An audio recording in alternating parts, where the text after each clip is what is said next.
Si è ufficialmente aperta la 14ª edizione di Gusti di Frontiera. Vicepresidente Bolzonaro, Gorizia è capitale del gusto e delle relazioni internazionali. Gorizia sta ritagliandosi un grandissimo ruolo con questa manifestazione Gusti di Frontiera, che negli anni è via via cresciuta per arrivare oggi ad essere una grandissima vetrina dei nostri prodotti, dei prodotti di questo territorio, non solo vitivinicoli ma anche legati proprio alla cucina, legati a quella che è l'interpretazione di una terra.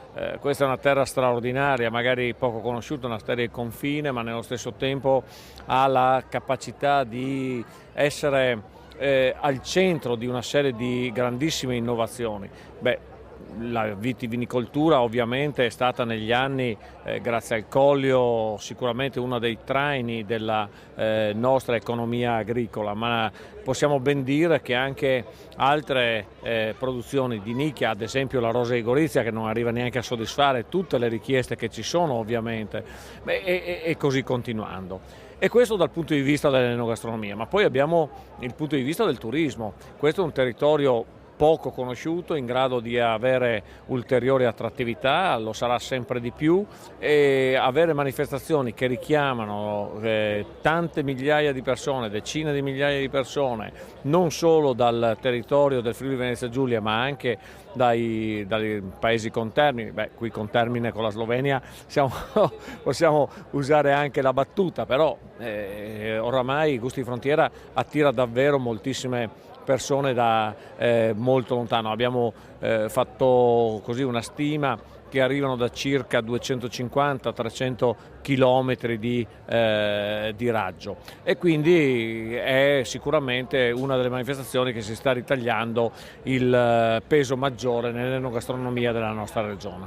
Questo grazie ad aver inseguito la strada della qualità.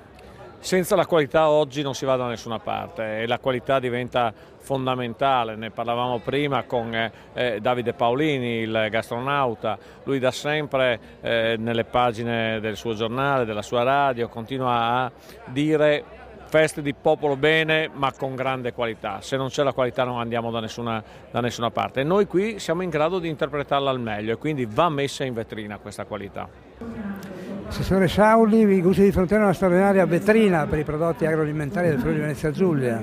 Sì, non solo del Friuli Venezia Giulia, in questo caso una straordinaria vetrina dei sapori di tutto il mondo, ma proprio perché abbiamo l'ambizione di far conoscere ai nostri cittadini, ma anche ai tanti turisti, i sapori di tutto il mondo, credo che con orgoglio dobbiamo anche essere in grado di far percepire e conoscere i sapori, l'agroalimentare, i piatti, le tradizioni della nostra regione. Quindi c'è uno spazio dedicato ai piatti e alle specialità agroalimentari della nostra regione. Da questo punto di vista penso che si inserisca pienamente in questa visione di confronto anche con il mondo della nostra qualità e della nostra produzione.